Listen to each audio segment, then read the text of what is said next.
Hello again and welcome back to another one. And today we have a couple of topics to cover. One that got Kendrick Lamar trending a few hours after Drake dropped his latest single 8 AM in Charlotte due to the heated debates on social media. And we'll be exploring some of these takes in a moment, including Ross's take on Drake.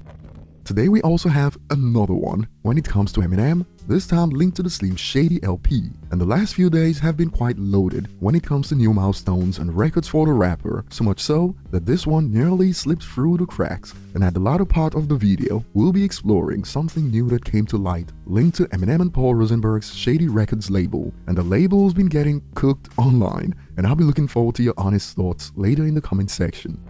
So starting with Drake's latest single that's open to mostly positive reviews online, it quickly sparked heated debates on social media when takes like this hit Twitter in reaction to the song.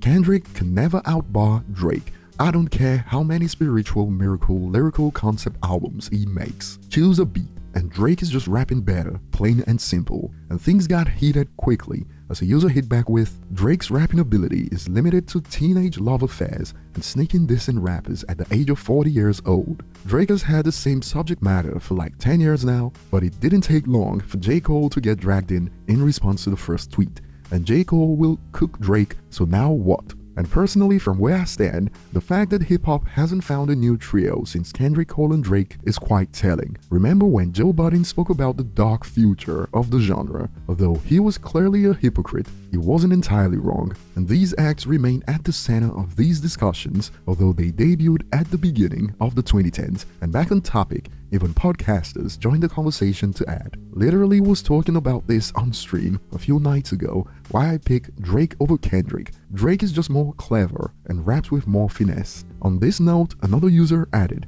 Drake's a better rapper than Kendrick Lamar. I'm sorry, but it is true. But what do you guys think? I believe Drake's output rate is giving him the advantage right now when it comes to these debates. You could call it recency bias, as Drake's adapted well to the streaming era that doesn't favor 4 to 5 year breaks. Even Spotify's CEO got cooked a while back when he called it. Spotify CEO says it is not enough for artists to release albums every 3 to 4 years. But then again, if the quote ghostwriter's allegations are true, then it changes everything, including Drake's output rate, since that would pretty much make him a quote pop star. But what are your thoughts on Drake versus Kendrick Lamar right now? As some believe people are wowed by this song because Drake's been doing too much singing lately. Check this out. A bunch of mid bars. Drake sings so much, just hearing him actually rap got people thinking they listening to Mural. And Ross dropped an interesting take on Drake after this dropped. If you're not versatile as an artist, you can't drop that consistently because it'll get redundant if you only have one sound or one trick. That's why Drake can flood, because he got 3 minimum different bags he can pick from. R&B, bars, club.